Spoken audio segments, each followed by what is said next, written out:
Hello everyone. आज के इस क्लास में जीआईसी प्रश्न पत्र 2015 को सॉल्व करने वाले हैं। इससे पहले क्लासेस में 2021 का पेपर, 2017 का पेपर हम लोग देख चुके हैं। 2015 का ये पेपर है, इसकी दो क्लासेस हुई हैं। दो क्लास में सारे पीवाईक्यूज के जो पेपर्स रहे हैं अभी हम लोगों ने दो क्लास में कवर किया है। एंड ये क्लास आपकी समाजशास्त्र से संबंधित सभी परीक्षाओं के लिए इम्पॉर्टेंट रहने वाली है। आने वाले सभी एग्जाम्स के लिए आप सभी इस क्लास को ज़्यादा से ज़्यादा लोगों के साथ शेयर ज़रूर कर दीजिए। एक इन्फॉर्मेशन है, समाजशास्त्र से संबंधित सभी परीक्षाओं के लिए यहाँ पर प्रैक्टिस सेट एंड सोशियोलॉजी के नोट्स पीडीएफ फॉर्मेट में प्रोवाइड कराए जा रहे हैं। इससे संबंधित जानकारी के लिए यहाँ पर एक व्हाट्सएप नंबर दिया गया है। नंबर है 790-555-3851। इस व्हाट्सएप नंबर पर आप मैसेज करके इससे जुड़ी हुई जानकारी ले सकते हैं। यहाँ पर आपको यूपीपीजीटी का प्रैक्टिस सेट मिल जाएगा। जीआईसी एग्जाम के लिए जीएस का प्रैक्टिस सेट और समाजशास्त्र का आपको यहाँ पर प्रैक्टिस सेट मिल जाएगा। इसके अलावा आपको यहाँ पर Bihar state and Bihar PGT के लिए भी आपको समाजशास्त्र का प्रैक्टिस सेट मिल जाएगा। आरपीएससी यानी कि राजस्थान और मध्य प्रदेश असिस्टेंट प्रोफेसर के लिए समाजशास्त्र का और जीएस का प्रैक्टिस सेट आपको यहाँ पर मिल जाएगा। अगर आप यूजीसी नेट एग्जाम की तैयारी कर रहे हैं तो उसके लिए भी आपको यहाँ पर समाजशास्त्र का प्रैक्टिस सेट मिल जाएगा। आरपीएससी ग्रेड फर्स्ट के लिए आपको यहाँ पर समाजशास्त्र का प्रैक्टिस सेट मिल जाएगा।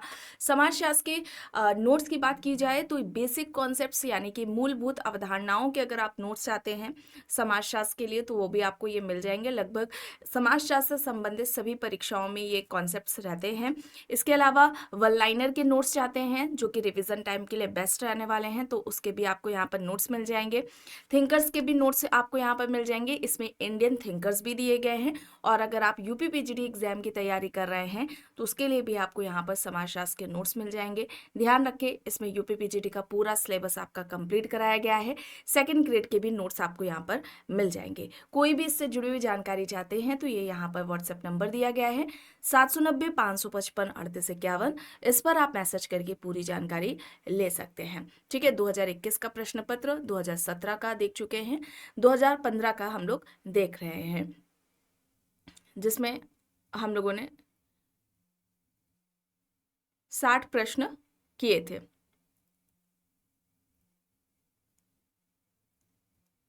देखिए यहाँ तक हो गया था। चलिए यहाँ से शुरू करना है। देखिए प्रश्न है, कार्ल मार्क्स के अनुसार सामाजिक परिवर्तन का मुख्य कारण क्या है? कार्ल मार्क्स ने सामाजिक परिवर्तन का मुख्य कारण किसे माना था?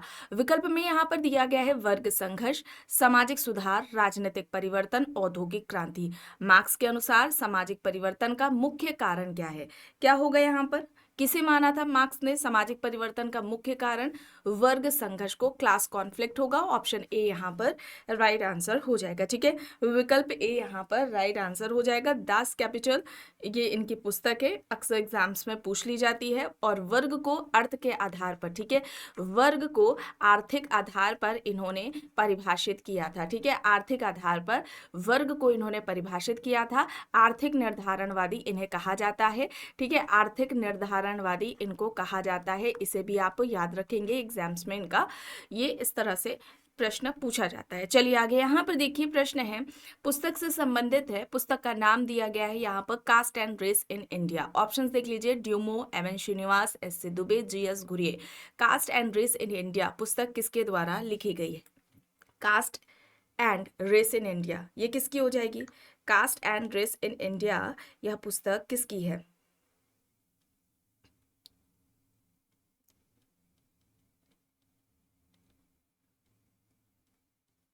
यहाँ पर क्या हो जाएगा? किसकी पुस्तक है caste and race in India? यहाँ पर राइट आंसर क्या हो जाएगा? Option D, G S. घुरिये। अच्छा, ये बुक कब आती है? ये बुक कब आती है तो याद रखेंगे 1932 में, 1932 में यह इनकी पुस्तक आती है। इसके अलावा इंडियन साधुस, इंडियन साधुस याद रखें 1953 में ये पुस्तक आती है। ठीक है, एक पुस्तक हो जाएगी फैमिली एंड किन इन इंडो यूरोपियन कल्चर। ठीक है, ये याद रखेंगे। द शेड्यूल्ड ट्राइब्स है इनकी पुस्तक। द शेड्यूल्ड ट्राइब्स हो जाएगी इनकी पुस्तक, जो कि 1963 में इनकी पुस्तक आती है। ठीक है, इंपॉर्टेंट है, आपको बताई जा रही है। ठीक है, गॉड्स एंड मैन। ठीक है, अब ज्यादातर नई पुस्तकें आपको देखने को मिल रही हैं परीक्षाओं में, तो इसे आप याद रखेंगे। ठीक है, इंडियन साधुज है, फैमिली एंड किन इन इंडो यूरोपियन कल्चर है, द शेड्यूल्ड ट्राइब्स है, गॉड्स एंड मैन है, यहाँ पर दी गई है। ठीक है, चलिए आगे देख लेते हैं। प्रश्न है, निम्न में से किसने प्रभु जाति की अवधारणा की आलोचना को अपने लेख में प्रस्तुत किया है? ऑप्शंस देख लीजिए यहाँ पर, सुरजीत सिन्हा, एस.सी. दुबे, आर.के. रॉय बर्मन, या फिर इनमें से कोई भी नहीं। प्रभु जाति, अच्छा, प्रभु जाति की अवधारणा किसके द्वारा दी गई है? प्रभु जाति की अवधारणा एम.एन. श्रीनिवास के द्वारा दी गई थी। ठीक है, एम.एन. श्रीनिवास ने प्रभु जाति की अवधारणा दी थी। इसके लक्षण इन्होंने कितने बताए थे? लक्षण 3 मुख्य इन्होंने बताए थे। पहला तो था जनसंख्यात्मक शक्ति। ठीक है, पहला क्या था? जनसंख्यात्मक शक्ति थी, जनसंख्यात्मक शक्ति थी। दूसरी शक्ति इन्होंने आर्थिक बताई है, आर्थिक शक्ति। ठीक है, आर्थिक शक्ति हो जाएगा। और फिर इसके अलावा तीसरी हो जाएगी राजनीतिक शक्ति। ठीक है, राजनीतिक शक्ति हो जाएगी। तो ये 3 शक्तियां, ठीक है, ये 3 लक्षण प्रभु जाति से संबंधित एम.एन. श्रीनिवास ने बताए थे। जनसंख्यात्मक शक्ति से तात्पर्य था श्रीनिवास का कि वह जाति संख्या में ज्यादा होनी चाहिए। आर्थिक शक्ति से तात्पर्य था उसके पास भूभाग, लैंड, जो भूमि है वो पर्याप्त मात्रा में होनी चाहिए। और राजनीतिक शक्ति से तात्पर्य था उस जाति का वहां पर क्या होना चाहिए? दबदबा होना चाहिए, प्रभुत्व होना चाहिए, डोमिनेंस होना चाहिए। ठीक है, तो ये डोमिनेंट जो कास्ट का कॉन्सेप्ट है, ठीक है, ये किसके द्वारा दिया गया? प्रभु जाति, प्रभुत्व जाति या प्रभावी जाति, इस तरह से हिंदी में दिया जाता है। तो डोमिनेंट कास्ट इंग्लिश में जरूर इस पर ध्यान रखेंगे आप। ये श्रीनिवास के द्वारा दी गई थी। और इसकी आलोचना किसके द्वारा की गई है? एस.सी. दुबे, श्यामाचरण दुबे के द्वारा की गई है। और श्यामाचरण दुबे ने प्रभु जाति की अवधारणा की आलोचना करते हुए प्रभु व्यक्ति की कॉन्सेप्ट दी थी। ठीक है, प्रभु व्यक्ति की अवधारणा इन्होंने दिया था एस.सी. दुबे ने। यहाँ पर क्या हो जाएगा? विकल्प बी यहाँ पर राइट होगा। चलिए आगे यहाँ पर देख लीजिए, पॉजिटिव फिलॉसफी पुस्तक के लेखक पूछे जा रहे हैं। अच्छा, जितने भी क्लास में आपको फैक्ट्स बताए जाते हैं उन्हें जरूर ध्यान से देखा करिए। राइटिंग नहीं समझ में आ रही है तो कोई बात नहीं, आपको जो बताया जा रहा है उसे आप ध्यान से जरूर सुने। ठीक है, इंपॉर्टेंट है, एग्जाम्स में अक्सर ये फैक्ट्स पूछे जाते हैं, इसलिए आपको यहाँ पर बताया जा रहा है। चलिए देखिए, पॉजिटिव फिलॉसफी के लेखक कौन है? Karl Marx, amyl Durkheim, Auguste Comte, max weber, यहाँ पर ऑप्शंस दिए गए हैं। पॉजिटिव फिलॉसफी, पॉजिटिव फिलॉसफी के लेखक कौन है? किसके द्वारा लिखी गई है? अगस्त कॉम्ट के द्वारा। ठीक है, पॉजिटिव फिलॉसफी किसकी हो जाएगी? अगस्त कॉम्ट की हो जाएगी। अगस्त कॉम्ट जो कि समाजशास्त्र के जनक है। अगस्त कॉम्ट के गुरु कौन है? याद रखेंगे, सेंट साइमन। ठीक है, अगस्त कॉम्ट के गुरु का नाम क्या है? सेंट साइमन है। ये एग्जाम्स में अक्सर एग्जाम्स में पूछ लिया जाता है। अभी हाल ही का जो एग्जाम हुआ है आपका, शायद यूपीपीजीटी या जो हायर वाला असिस्टेंट प्रोफेसर वाला एग्जाम हुआ है, उनमें से किसी में यह प्रश्न पूछा गया है। चलिए अब देखिए, मैक्स वेबर ने धर्म के समाजशास्त्र के सिद्धांत के अंतर्गत विश्व के कितने धर्मों को चुना है? 6, 8, 4, 7 यहाँ पर दिया गया है। वेबर ने धर्म के समाजशास्त्र के सिद्धांत के अंतर्गत विश्व के कितने धर्मों को चुना? यहाँ पर क्या हो जाएगा? यहाँ पर राइट आंसर क्या होगा आपका? यहाँ पर 6 हो जाएगा, ऑप्शन ए, विकल्प ए यहाँ पर राइट हो जाएगा। चलिए अब यहाँ पर देखिए, मूल्यों की सामाजिक संरचना निम्न में से किसकी कृति है? इरावती कार्वे, राधाकमल मुखर्जी, एम.एन. श्रीनिवास, योगेंद्र सिंह, यहाँ पर हैं ऑप्शंस। मूल्यों की सामाजिक संरचना,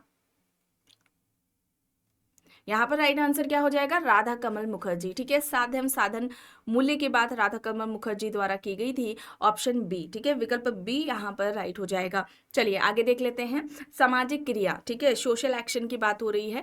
वेबर के द्वारा कितने प्रकार बताए गए सोशल एक्शन के? विकल्प में दिया गया है 4, 6, 8, 10। कई बार क्लास में बताया गया है, ये प्रश्न पूछा जाता है। ठीक है, वेबर ने सामाजिक क्रिया के कितने प्रकार बताए थे? कितने प्रकार बताए थे? 4 बताए थे। अच्छा, सामाजिक क्रिया को इन्होंने, वेबर ने समाजशास्त्र की विषय वस्तु बताया था। ठीक है, समाजशास्त्र की विषय वस्तु बताया था, इसे आप याद रखेंगे। वेबर ने समाजशास्त्र की विषय वस्तु सोशल एक्शन को बताया था। 4 तरह की क्रियाओं की इन्होंने बात की थी। तार्किक क्रिया, ठीक है, पहली क्या हो जाएगी? तार्किक क्रिया हो जाएगी। दूसरी क्रिया क्या होगी? मूल्यांकनात्मक। ठीक है, मूल्यांकनात्मक हो जाएगी दूसरी क्रिया, मूल्यांकनात्मक क्रिया हो जाएगी। तीसरी क्रिया क्या हो जाएगी? भावात्मक क्रिया, भावात्मक क्रिया। और चौथी यहाँ पर क्या हो जाएगी, परंपरागत क्रिया। ठीक है, परंपरागत क्रिया। ठीक है, अगर समझ में नहीं आ रहा है तो आपको जो बताया जा रहा है मेरी बातों पर ध्यान दें। ठीक है, उसे आप लिखें, याद करें, जो करना है आपको करिए। ठीक है, आपको बताया जा रहा है उसे सही से सुने, ध्यान दें। यहाँ पर तार्किक क्रिया, फिर मूल्यांकनात्मक, भावात्मक या फिर परंपरागत क्रिया की बात की गई है। ठीक है, ये सही क्रम में बताया गया है और इसे ऐसे ही क्रम में आपको याद रखना है। डायरेक्टली पूछ लिया जाएगा, जैसे आप अभी देख रहे हैं कितने प्रकार बताए, 4 बताए, और सही क्रम में लगाने को आता है, तो सही क्रम में आप इस तरह से याद रखें। ठीक है, चलिए आगे यहाँ पर देखिए, प्रघटना शास्त्र के प्रवर्तक कौन है, यह प्रश्न पूछा जा रहा है। Parsons, Edmund Husserl, Herbert Spencer, Karl Marx यहाँ पर दिए गए हैं विकल्प में। प्रघटना शास्त्र, फिनोमेनोलॉजी की यहाँ पर बात हो रही है, तो उसके जनक कौन है, एडमंड हर्सल है। सामाजिक प्रघटना शास्त्र अगर आता तब वहां पर क्या होता, शुट्स होते। ठीक है, शुट्स का नाम होता सामाजिक प्रघटना शास्त्र में। ठीक है, यहाँ पर या फिर अगर हर्सल ना होते शुट्स होते यहाँ पर, तो शुट्स होता। ठीक है, तो यहाँ पर क्या होगा, विकल्प बी यहाँ पर राइट हो जाएगा। चलिए आगे देख लेते हैं, प्रतीकात्मक अंतरक्रियावाद से किसका नाम संबंधित है, इनमें से कौन संबंधित है प्रतीकात्मक अंतरक्रियावाद से। ऑप्शंस में है Peter H Mann, PV Young, George Herbert Mead, CA. Moser. प्रतीकात्मक अंतरक्रियावाद किससे संबंधित है, यहाँ पर हो जाएगा जॉर्ज हर्बर्ट मीड। ठीक है, जॉर्ज हर्बर्ट मीड है। माइंड, सेल्फ एंड सोसाइटी इनकी पुस्तक है। भूमिका ग्रहण, भूमिका निर्वहन, आई एंड मी का जो कॉन्सेप्ट है ये जॉर्ज हर्बर्ट मीड के द्वारा दिया गया है। सबसे पहले रोल यानी भूमिका की बात भी इन्होंने ही की थी। ठीक है, ध्यान रखेंगे, ये कुछ फैक्ट्स आपको बताए जा रहे हैं। सर्वप्रथम, ठीक है, सर्वप्रथम भूमिका का वर्णन, सर्वप्रथम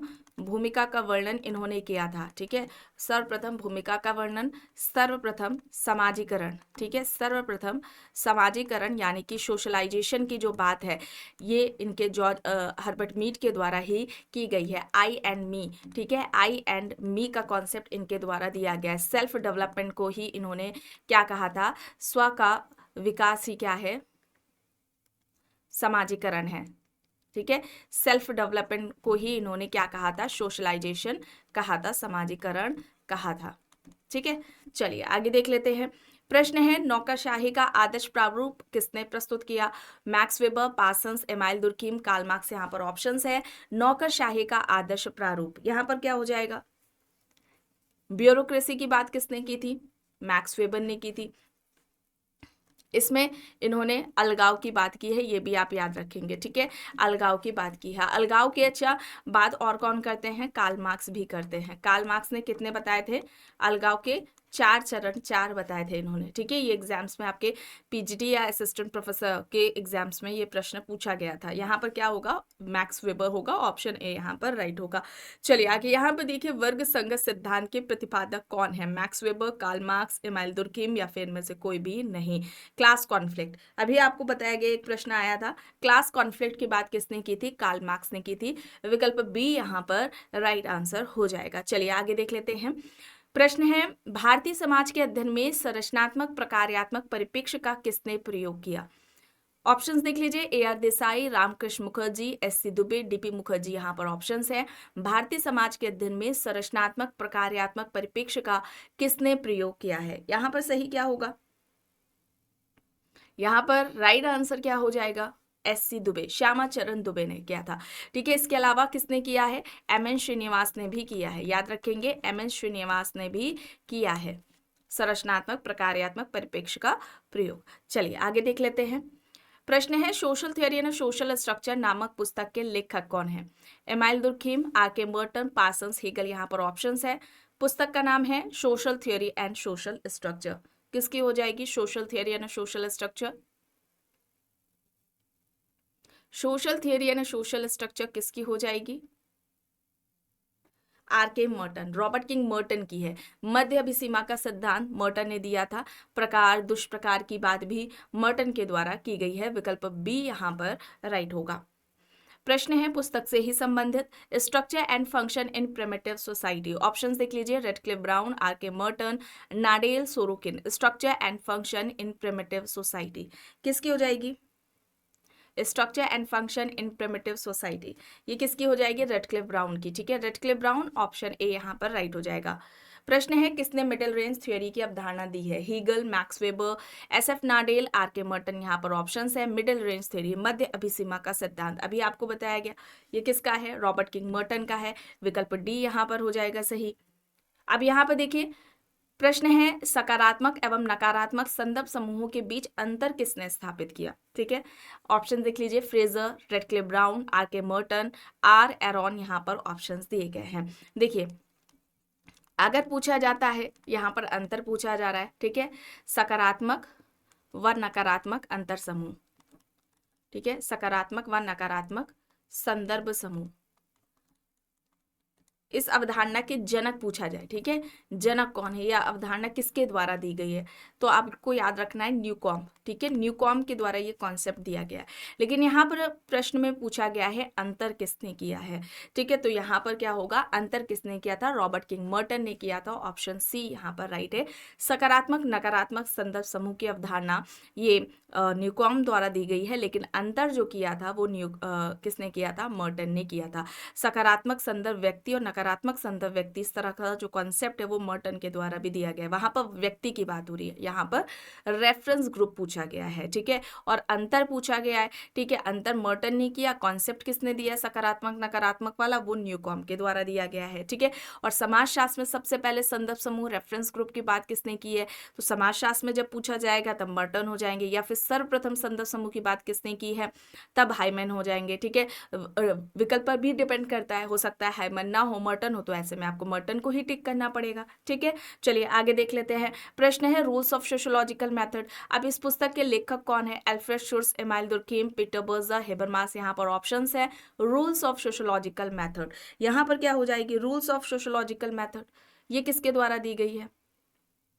रूल्स ऑफ सोशियोलॉजिकल मेथड ये किसकी हो जाएगी?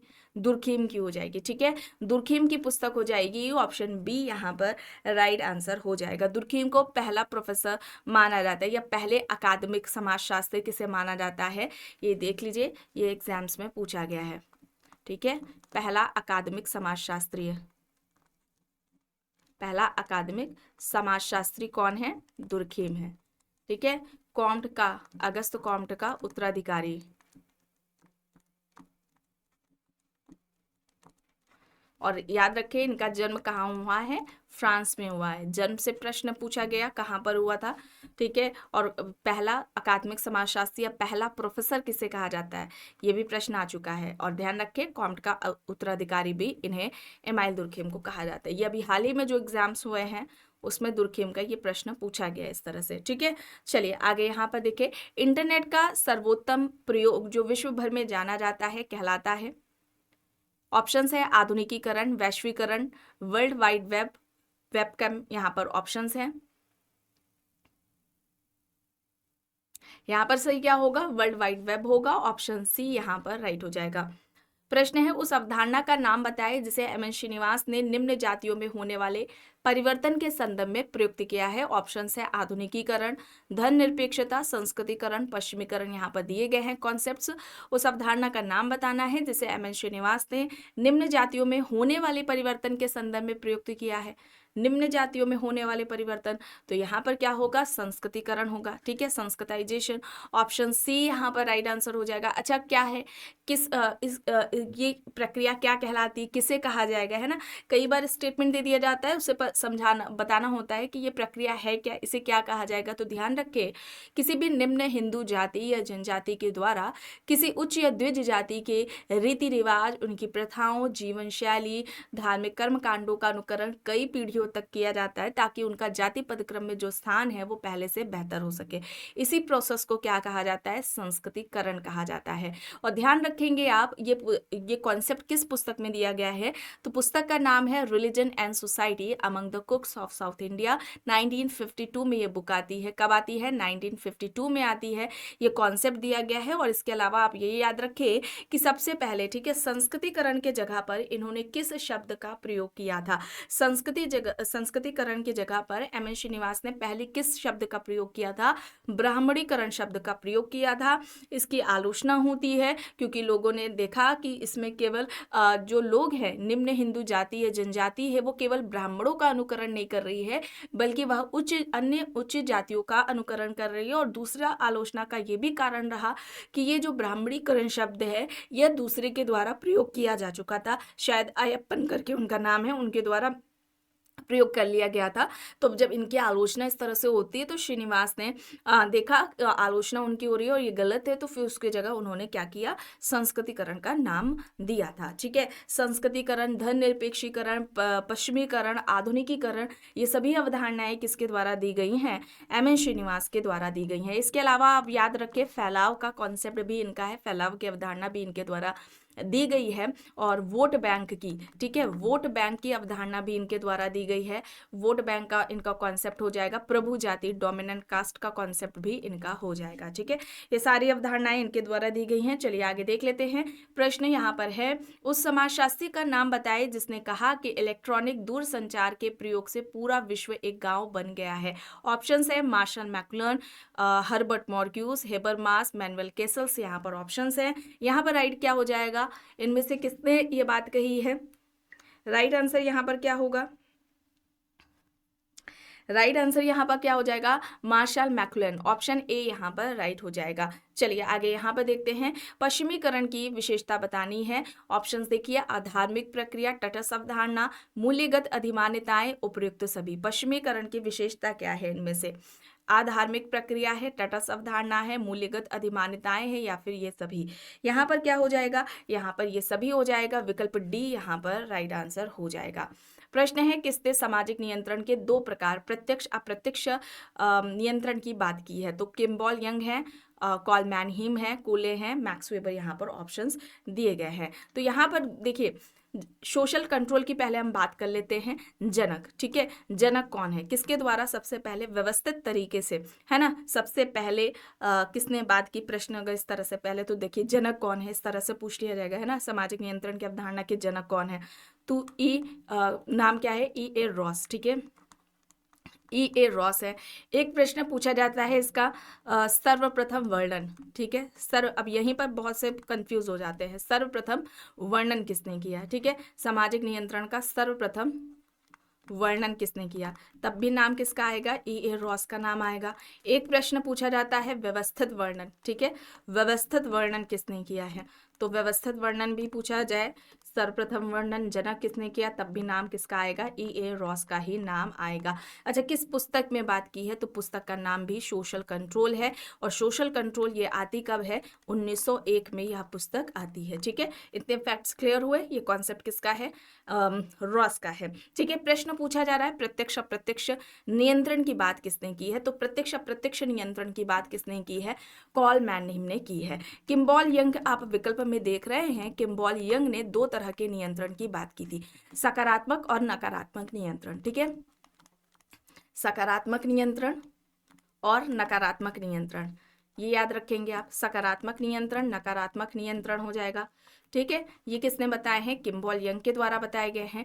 इसके अलावा आप देख रहे हैं कूले का नाम। ठीक है, कूले और साथ में आपको याद रखना है बर्नार्ड।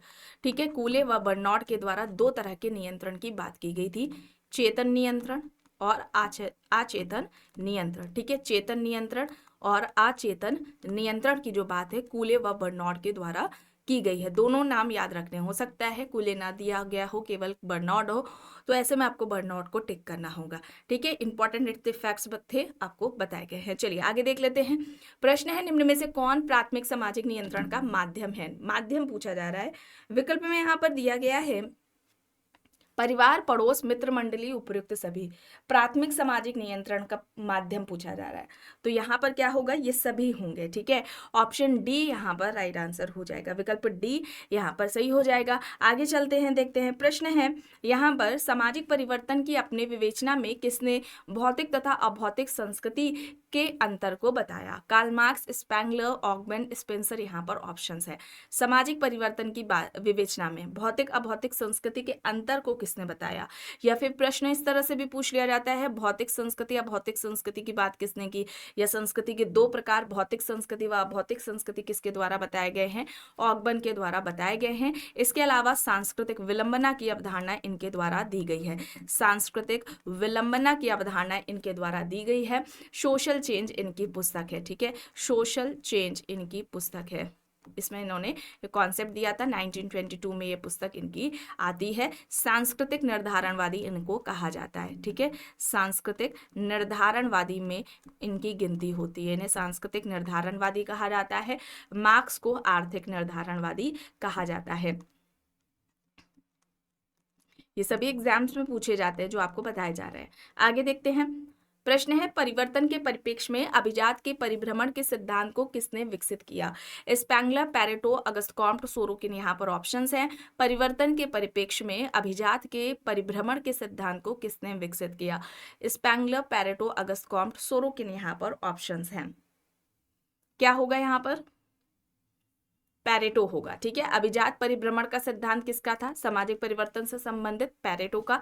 क्रिया के दो प्रकार इन्होंने बताए थे, तार्किक क्रिया, अतार्किक क्रिया। तार्किक क्रिया, अतार्किक क्रिया की बात इन्होंने की है,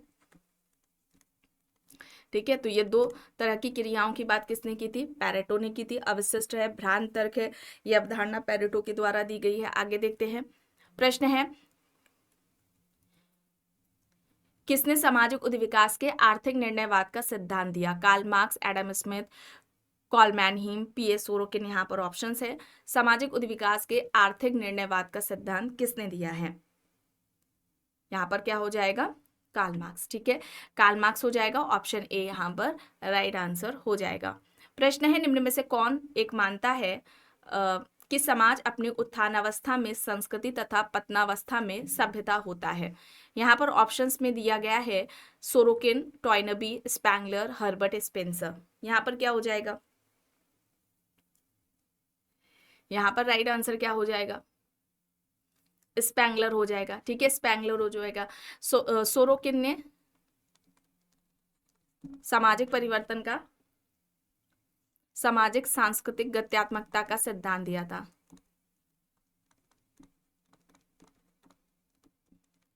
ठीक है। सामाजिक परिवर्तन से संबंधित सामाजिक सांस्कृतिक गत्यात्मकता का सिद्धांत सोरोकिन के द्वारा दिया गया था। टॉयनबी का चुनौती प्रत्युत्तर का सिद्धांत है, ठीक है। चुनौती प्रत्युत्तर का जो सिद्धांत है सामाजिक परिवर्तन से संबंधित, ये टॉयनबी के द्वारा दिया गया था। 21 सभ्यताओं का अध्ययन इन्होंने किया था, ठीक है। टॉयनबी ने 21 सभ्यता का अध्ययन किया था। आगे देखते हैं। प्रश्न है, निम्न में से कौन सा एक सामाजिक परिवर्तन का जनांकिकी कारक है? ऑप्शंस देखकर बताएं।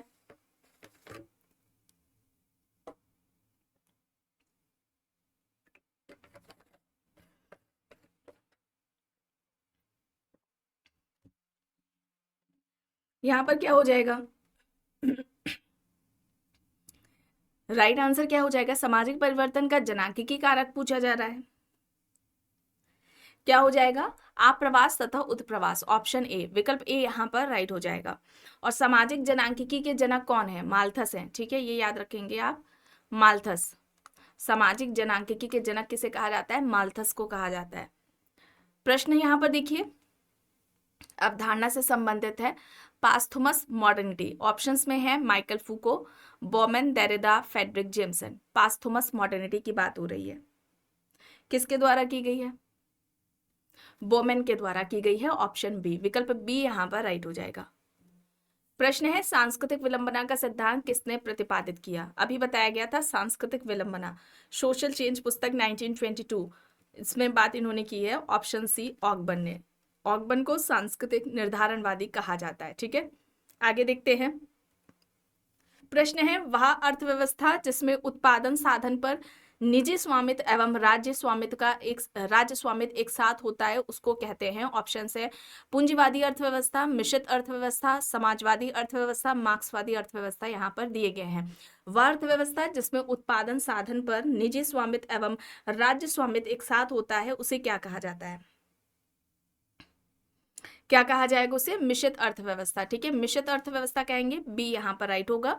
प्रश्न है little community peasant society and culture नामक पुस्तक किसने लिखी? Robert Brown, Robert Redfield, AR. Radcliffe Brown, T Shannon यहाँ पर ऑप्शंस है। Little community peasant society and culture ये किसकी पुस्तकें हैं? रॉबर्ट रेडफील्ड की है। रॉबर्ट रेडफील्ड, ऑप्शन बी यहाँ पर राइट हो जाएगा। इनकी अवधारणाओं की बात करें तो कृषक समाज की अवधारणा इनके द्वारा दी गई है। ठीक है, लघु समुदाय की अवधारणा इनके द्वारा दी गई है। लघु समुदाय हो जाएगा, कृषक समाज है, लघु समुदाय है। लघु परंपरा और दीर्घ परंपरा की अवधारणा भी इनके द्वारा दी गई है। लघु परंपरा व दीर्घ परंपरा का जो कॉन्सेप्ट है ये भी इनके द्वारा दिया गया है। इसके अलावा लोक समाज की अवधारणा, ठीक है, लोक समाज की अवधारणा इनके द्वारा दी गई है। लोक संस्कृति की अवधारणा इनके द्वारा दी गई है। लोक समाज, लोक संस्कृति ये कॉन्सेप्ट्स किसके हो जाएंगे? ये इनके हो जाएंगे रॉबर्ट रेडफील्ड के। लोक नगरीय निरंतरता, ठीक है, लोक नगरीय निरंतरता या सात्यता का जो कॉन्सेप्ट है ये इनके द्वारा दिया गया है। ठीक है, मैक्सिको के टेपोजलान गांव पर इनका अध्ययन रहा है रॉबर्ट रेडफील्ड का। ठीक है, चलिए आगे यहाँ पर देखिए प्रश्न है किसने कहा कि मानवीय संबंधों में संघर्ष सदैव विद्यमान रहने वाली प्रक्रिया है? ऑप्शन है MacIver and Page, Kingsley Davis, Lewis Coser, Dahrendorf. मानवीय संबंधों में संघर्ष सदैव विद्यमान रहने वाली प्रक्रिया है, ये बात किसके द्वारा की गई है? यहाँ पर सही हो जाएगा मैकेवर एंड पेज। ठीक है, MacIver and page, option A यहाँ पर राइट होगा। प्रश्न है निम्न में से किसने सार्वभौमिकरण और स्थानीयकरण की अवधारणा का उपयोग भारतीय समाज के अध्ययन में किया? ऑप्शन से AR. Desai, DN. Majumdar, MN. Srinivas, McKim Marriott यहाँ पर विकल्प दिए गए हैं। यहाँ पर क्या हो जाएगा?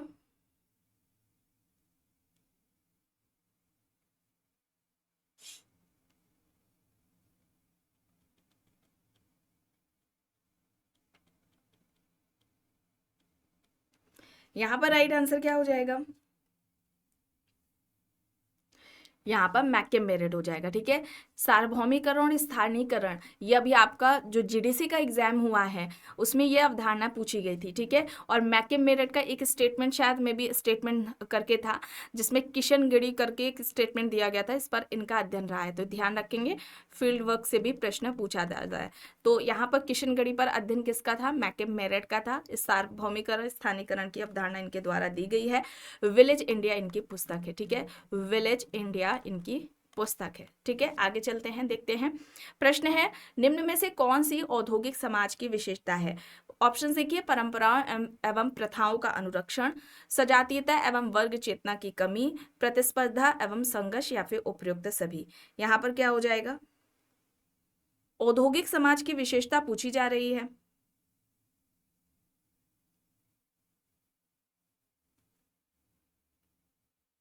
औद्योगिक समाज की विशेषता क्या है? प्रतिस्पर्धा एवं संघर्ष।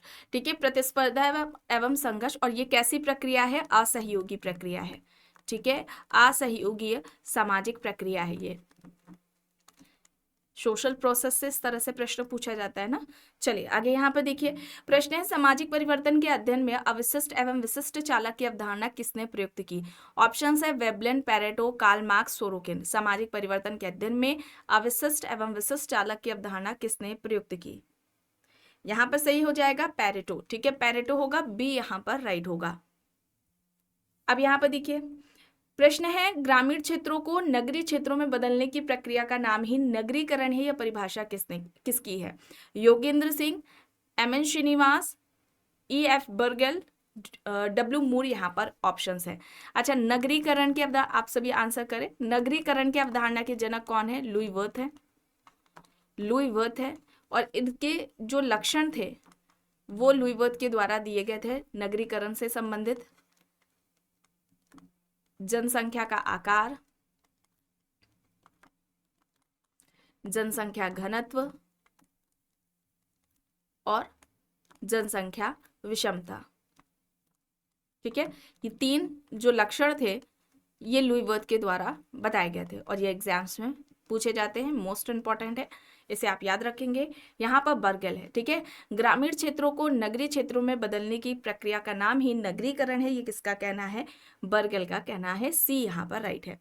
प्रश्न है, निम्न में से रॉबर्ट रेडफील्ड के द्वारा प्रतिपादित लघु समुदाय की कौन सी विशेषता संबंधित नहीं है? देखिए यह प्रश्न आपका जीआईसी में पूछा गया, जीआईसी के पेपर कराया जा रहे हैं ना अभी आपको, इस तरह से पूछा गया है। आपको अक्सर बताया जाता है क्लासेस में कि इनके जो लक्षण थे, इन्होंने 4 बताए थे, ठीक है। पूछ लिया जाता है डायरेक्टली, कॉन्सेप्ट पूछ लिया जाएगा किसके द्वारा दिया गया है, या फिर लक्षण देकर पूछ लिया जाएगा किसकी बात की है या किसकी बात नहीं की गई है। यहाँ संबंधित नहीं है यानी किसकी बात नहीं की है ये बताना है। ऑप्शन सी की विशिष्टता, छोटापन, विजातीयता, आत्मनिर्भरता यहाँ पर दिया गया है, तो यहाँ पर क्या हो जाएगा?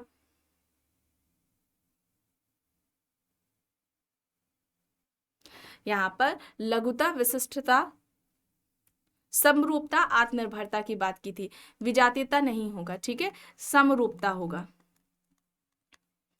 लघुता यानी छोटापन, ठीक है, लघुता, विशिष्टता, समरूपता और आत्मनिर्भरता की इन्होंने बात की थी। चलिए आगे देखते हैं। प्रश्न है, किसने लिखा कि सामाजिक वर्ग वस्तुतः समूह है, वे अपेक्षाकृत खुले होते हैं, बंद नहीं? ऑप्शंस हैं एम.एन. श्रीनिवास, एफ.जी. बेली, बोटोमोर, आंद्रे बिते। बताएं, सामाजिक वर्ग वस्तुतः समूह है, वे अपेक्षाकृत खुले होते हैं, बंद नहीं, ये बात किसके द्वारा की गई है? यहाँ पर क्या होगा? एफ.जी. बेली, ठीक है। एफ.जी. बेली ने वर्ग को ऐसा समूह बताया, सामाजिक वर्ग ऐसा समूह है जो खुले होते हैं, बंद नहीं, यहाँ पर एफ.जी. बेली होगा, बी यहाँ पर राइट होगा। प्रश्न है, पिछली जातीय जनगणना किस वर्ष में हुई थी? इससे अभी जो अभी जो जनगणना हुई है, ठीक है, वो लास्ट जो जनगणना थी वो कौन सी थी, कब हुई थी? ठीक है, कब हुई थी यह प्रश्न है। 2011 में हुई है, ठीक है, बी यहाँ पर हो जाएगा सही। चलिए आगे देख लेते हैं। प्रभु जाति की अवधारणा, ठीक है, प्रभु जाति की अवधारणा किसने दी है? एम.एन. श्रीनिवास ने। 3 लक्षण आपको बताया गया, जनसंख्या का आकार, हाँ, जनसंख्यात्मक शक्ति है ना, वह जाति संख्या में ज्यादा होनी चाहिए। आर्थिक शक्ति से तात्पर्य भूस्वामित्व से था, उसके बाद लैंड ज्यादा होनी चाहिए, और राजनीतिक शक्ति में उस जाति का वहां पर दबदबा यानी कि डोमिनेंट होना चाहिए, प्रभुत्व जाति वह होनी चाहिए। श्रीनिवास कहते हैं जिस भी जाति में हमें ये 3 लक्षण देखने को मिलेंगे, 3 विशेषताएं देखने को मिलेंगी, उसको हम प्रभुत्व जाति, वो क्या है? प्रभुत्व जाति है। ये इनके द्वारा ये बात कही गई थी। 3 मुख्य लक्षण इन्होंने श्रीनिवास ने बताए थे। आगे देखते हैं। धर्मनिरपेक्षीकरण की भारतीय सोच में शामिल है।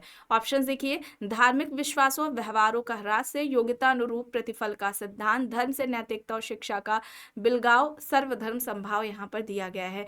और धर्मनिरपेक्षीकरण की अवधारणा किसके द्वारा दी गई है? एम.एन. श्रीनिवास की यह अवधारणा है। यहाँ पर सर्वधर्म संभाव होगा, ऑप्शन डी, विकल्प डी यहाँ पर राइट आंसर हो जाएगा। आगे देख लेते हैं, पुस्तक से संबंधित प्रश्न है। पुस्तक है marriage and family in India. Options देख लीजिए, PH. Prabhu, KM. Kapadia, DN. Majumdar, Irawati Karve. Marriage and family in India, marriage and family in India किसकी हो जाएगी? Marriage and family in India किसकी हो जाएगी? के.एम. कपाड़िया की हो जाएगी। के.एम. कपाड़िया, ऑप्शन बी यहाँ पर राइट आंसर हो जाएगा। के.एम. कपाड़िया ने विवाह को क्या कहा था? विवाह धार्मिक संस्कार है। विवाह को क्या कहा था? विवाह धार्मिक संस्कार है। ये एग्जाम्स में पूछा जाता है, इसे आप याद रखेंगे, ठीक है। धर्म प्रजा रति है ना, ये इसके विवाह के उद्देश्य हैं। ये सही क्रम में एक लगाने को आता है, ठीक है, और एक धर्म प्रजा रति ये सही क्रम में है, ठीक है, एक सही क्रम में लगाने को आता है, या फिर पूछ लिए जाते हैं कि दिए गए विकल्प में से कौन विवाह के उद्देश्य हैं, या किसने बताए हैं? तो कपाड़िया ने बताए हैं, इसे आप याद रखेंगे, ठीक है। चलिए आगे देखते हैं। प्रश्न है, किस धर्म में विवाह को एक संविदा माना जाता है? और ये धर्म प्रजा रति है ना, ये सही क्रम में लगाने को भी आया था इस तरह से। अब किस एग्जाम्स में पूछा गया है? पीजीटी का या असिस्टेंट प्रोफेसर का, दोनों में से ही कोई है एक जिसमें यह प्रश्न था। अब यहाँ पर देखिए, किस धर्म में विवाह को एक संविदा माना गया है? ईसाई धर्म, इस्लाम, पारसी, हिंदू यहाँ पर है।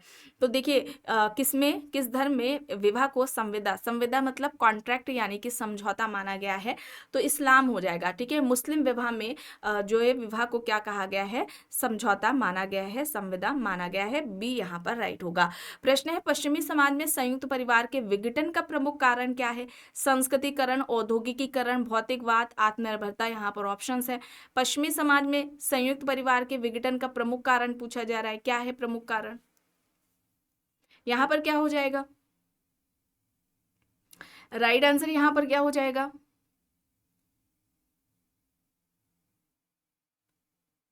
पश्चिमी समाज में संयुक्त परिवार के विघटन का प्रमुख कारण क्या है? आत्मनिर्भरता, ऑप्शन डी, विकल्प डी यहाँ पर सही होगा। प्रश्न है, किसने कहा कि भारत में जाति सबसे अधिक महत्वपूर्ण राजनीतिक दल है? ऑप्शन देख लीजिए, राम मनोहर लोहिया, बी आर अम्बेडकर, जयप्रकाश नारायण, महात्मा गांधी। भारत में जाति सबसे अधिक महत्वपूर्ण राजनीतिक दल है, यह बात किसके द्वारा की गई है? यहाँ पर जयप्रकाश नारायण होगा। ठीक है, जयप्रकाश नारायण, सी यहाँ पर राइट होगा। अब यहाँ पर देखिए प्रश्न है, हिंदू विवाह कानून के अनुसार विवाह है।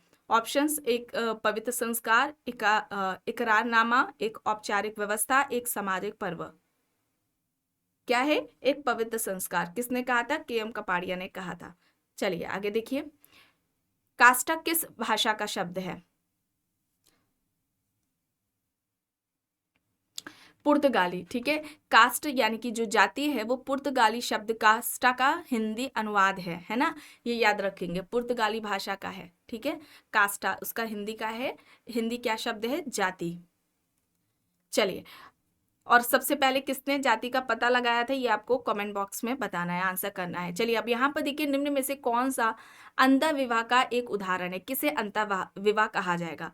ऑप्शंस देखिए, अपनी ही जाति में विवाह, अपनी ही उपजाति में विवाह, किसी भी जाति में विवाह, या फिर उच्च जाति में विवाह। अंतः विवाह का एक उदाहरण है, किसे कहा जाएगा अंतः विवाह? अपनी ही जाति में विवाह। ठीक है, अपनी ही जाति में विवाह, ऑप्शन ए यहाँ पर सही हो जाएगा। प्रश्न है, लघु तथा वृहद परंपरा शब्द को व्यक्त किया। लघु और वृहद परंपरा, यह अवधारणा किसके द्वारा दी गई है? रॉबर्ट रेडफील्ड के द्वारा दी गई है। ठीक है, लघु परंपरा स्थानीय होती है, स्थानीयता, स्थानीय यानी लोकल होती है ये ट्रेडिशन, और वृहद परंपरा, ठीक है, ये सार्वभौमिक, हमें सार्वभौमिक स्तर पर हमें देखने को मिलती है। लघु परंपरा अशास्त्रीय होती है, अशास्त्रीय से तात्पर्य यानी कि शास्त्रों में उसका वर्णन नहीं होता है, वहीं पर वृहद परंपरा का शास्त्रों में वर्णन देखने को मिलता है ना। ये और लघु परंपरा को अशिक्षित लोगों की परंपरा कहा गया है, और वृहद परंपरा को शिक्षित लोगों की परंपरा कहा गया है। ये कुछ अंतर रॉबर्ट रेडफील्ड के द्वारा बताए गए थे, और ये सेम अंतर इस तरह से स्टेटमेंट देकर के कोई अभी प्रश्न जीडीसी के एग्जाम में आपका पूछा गया है। ठीक है, तो ये याद रखेंगे आप, ये मुख्य अंतर लघु और वृहद परंपरा का है। ठीक है, चलिए आगे देख लेते हैं। प्रश्न है, दक्षिण भारत में पितृवंशानुगत संयुक्त परिवार जो कुर्क्स में पाए जाते हैं उन्हें क्या कहा जाता है? कुला, ओक्का परंपरा, पितृस यहाँ पर दिया गया है। दक्षिण भारत में पितृवंशानुगत संयुक्त परिवार में जो कुर्क्स पाए जाते हैं उन्हें हम क्या कहते हैं? उन्हें हम ओक्का कहते हैं। ठीक है, ओक्का कहते हैं, विकल्प बी यहाँ पर राइट हो जाएगा आंसर। चलिए, अब यहाँ पर देखिए प्रश्न है, निम्न में से कौन सा एक धर्मनिरपेक्षता का आवश्यक तत्व नहीं है? ऑप्शंस में है धार्मिक सहिष्णुता, लौकिकता, जातिवाद, समानता एवं बंधुत्व। चलिए देखकर बताएं कौन सा एक धर्मनिरपेक्षता का आवश्यक तत्व नहीं है, पूछा जा रहा है प्रश्न।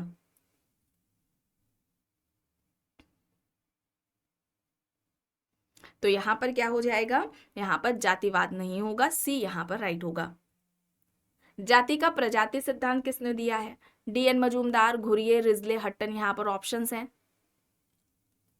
क्या हो जाएगा? जाति का प्रजाति सिद्धांत किसके द्वारा दिया गया है?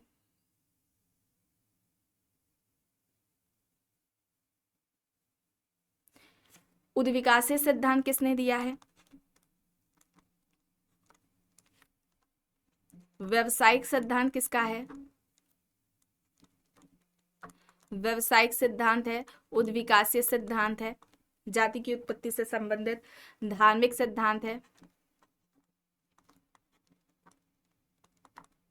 उद्विकासीय सिद्धांत किसका है? इबेटसन का है, इबेटसन। ठीक है, व्यवसायिक सिद्धांत किसने दिया है? नेस्फेल्ड ने दिया है। इसके अलावा धार्मिक सिद्धांत होकार्ट एंड सेनार्ड का है। यहाँ पर क्या हो जाएगा? Herbert Risley. ठीक है, हर्बर्ट रिजले, सी यहाँ पर राइट होगा। चलिए आगे देखते हैं। प्रभावी जाति की उस विशेषता का उल्लेख कीजिए जिसे एम एन श्रीनिवास ने नहीं बताया।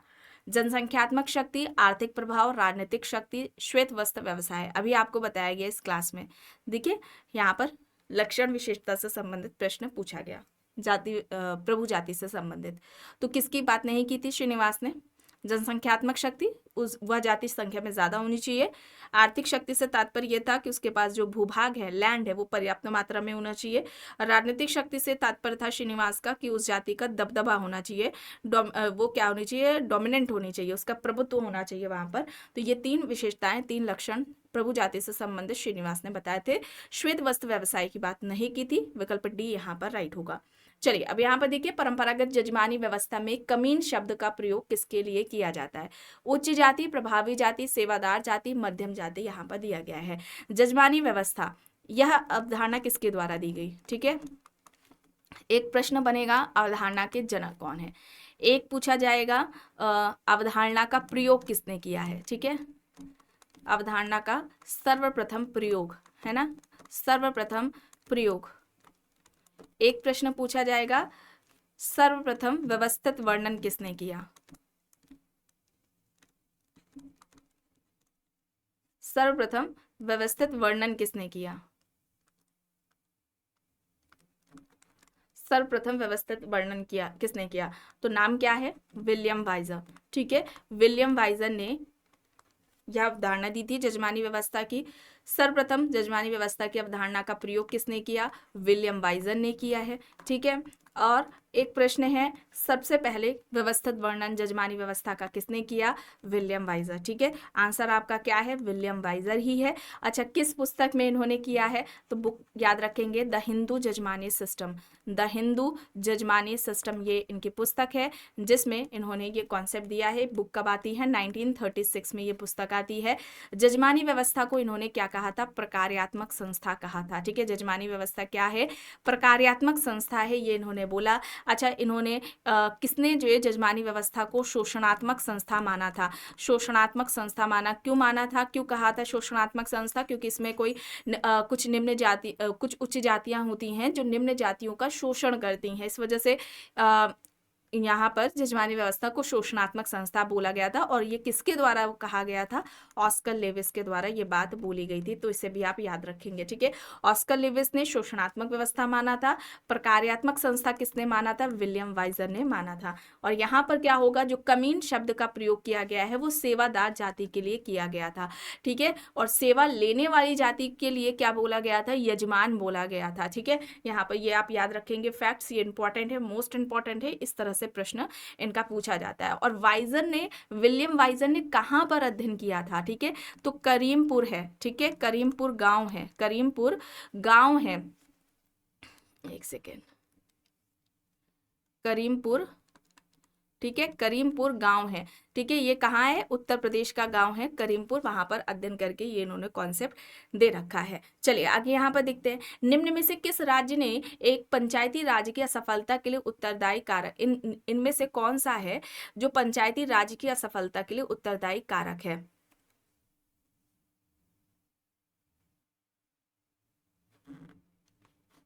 ठीक है, इनमें से कौन है जो पंचायती राज व्यवस्था की असफलता के लिए उत्तरदायी है?